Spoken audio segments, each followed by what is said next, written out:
उस रात मैं मुंबई से पुणे अकेला लौट रहा था। करीब रात के 12:30 बज रहे थे।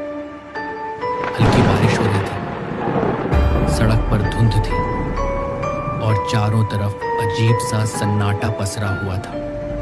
लोनावला के बाद एक सुनसान मोड़ पर मेरी गाड़ी की रोशनी सड़क किनारे खड़ी एक लड़की पर पड़ी। उसने जीन्स और गहरे रंग की टी शर्ट पहनी हुई थी, बाल हल्के भीगे हुए थे और वह बार बार पीछे मुड़कर ऐसे देख रही थी जैसे कोई उसका पीछा कर रहा। उसने हाथ देकर लिफ्ट मांगी। इतनी रात को किसी को बैठाना थोड़ा जोखिम भरा था, लेकिन उसके चेहरे पर डर साफ दिखाई दे रहा था। मैंने गाड़ी रोक दी। वह जल्दी से आकर आगे वाली सीट पर बैठ गई।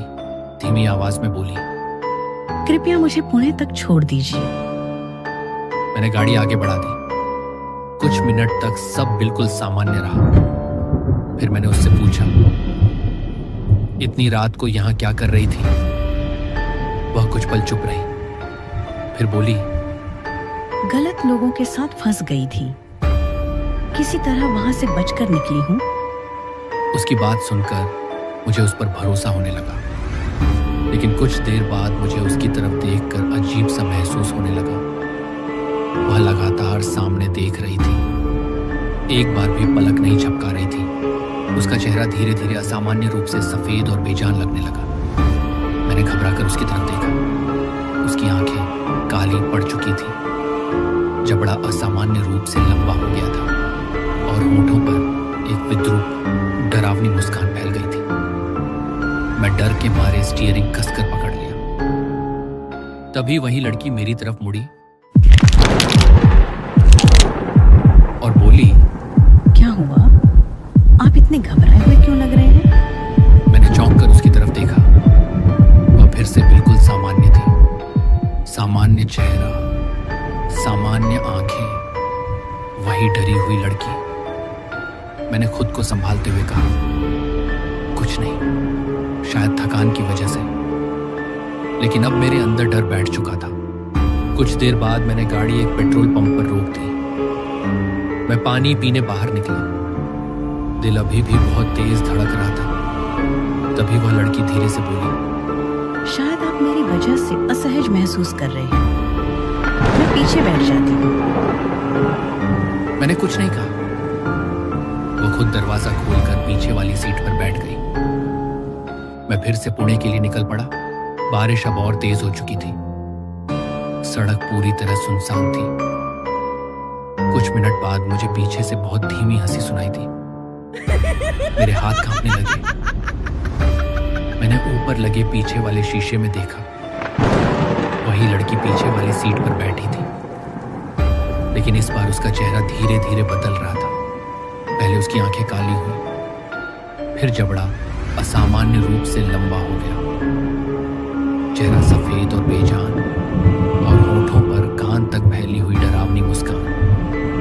वह धीरे धीरे आगे झुकने लगी, इतनी करीब कि मुझे उसकी ठंडी सांस अपने कान के पास महसूस होने लगी। फिर उसने फुसफुसाकर कहा,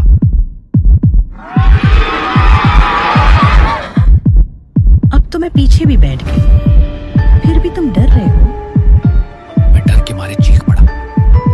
उसी पल पीछे से वही लड़की सामान्य आवाज में बोली, क्या हुआ? आप फिर से डर क्यों रहे हैं? मैंने घबराकर शीशे में देखा। वह फिर से बिल्कुल सामान्य बैठी थी, जैसे अभी जो कुछ मैंने देखा वह सिर्फ मेरे दिमाग का खेल था। लेकिन अब मुझे समझ नहीं आ रहा था कि सच क्या है और भ्रम क्या। काफी देर बाद आखिरकार पुणे शहर की लाइट्स दिखाई देने लगी। मेरी जान में जान आई। थोड़ी देर बाद उसने कहा, यहीं रोक दीजिए। सामने पुणे की एक शांत सी गली थी। मैंने गाड़ी धीरे से रोक दी। वो आराम से नीचे उतरी। दरवाजा बंद करते हुए उसने मेरी तरफ देखा और बोली, धन्यवाद, आपने मुझे सही सलामत पहुंचा दिया। मैंने हल्का सा सिर हिलाकर कहा, ठीक है।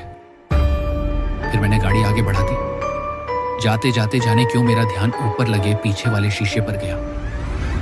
मैंने सोचा, एक बार देख लूं कि वह सुरक्षित अंदर चली गई या नहीं। मैंने शीशे में देखा, लेकिन वहां वह लड़की कहीं दिखाई नहीं दी। मैंने तुरंत फिर से ध्यान से देखा।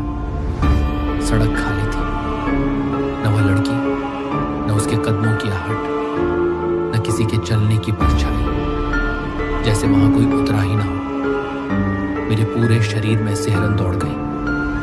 मैंने डर के मारे गाड़ी के ब्रेक जोर से दबा दिए। मैं तुरंत नीचे उतरा, पीछे भागकर उसी गली की तरफ देखा, लेकिन सच में वहां कोई नहीं था।